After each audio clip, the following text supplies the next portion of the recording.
और अब आपको बताएं कि सुप्रीम कोर्ट ने इलेक्शन कमीशन से बैलेट पेपर्स की छपाई से मुताल्लिक तफसीलात तलब कर ली हैं। इस हवाले से मजीद बात करेंगे। डॉन न्यूज के नुमाइंदे हसीब भट्टी हमारे साथ मौजूद हैं। हसीब, बताएगा क्या तफसीलात तलब की गई हैं और क्या अहकाम दिए गए हैं सुप्रीम कोर्ट की जानिब से?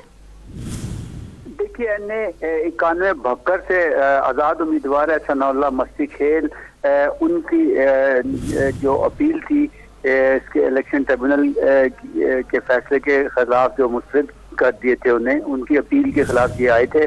और सनाउल्लाह मस्ती खेल जस्टिस मोहम्मद अली मजहर ने इस मौके पर कहा कि सनाउल्लाह मस्ती खेल इश्तारिया पेश क्यों नहीं हुए, सनाउल्लाह मस्ती खेल सरेंडर कर चुके हैं, जमानत पर हैं। उनके वकील का कहना था। ये तमाम बातें होने के बाद बिलाखिर चीफ जस्टिस पाकिस्तान ने इस केस के अंदर बैलेट पेपर्स की छपाई की क्या पोजीशन है, इस हवाले से इलेक्शन हुकाम से जो है वो जवाब तलब किया है और साथ ही उनको जवाब जमा करवाने के लिए वक्फा दिया है और उस वक्फे के बाद वो जवाब जमा करवाएंगे। जी, वक्फे के बाद जवाब जमा करवाएंगे। तफसीलात बताते हैं हसीब आप, शुक्रिया आपका।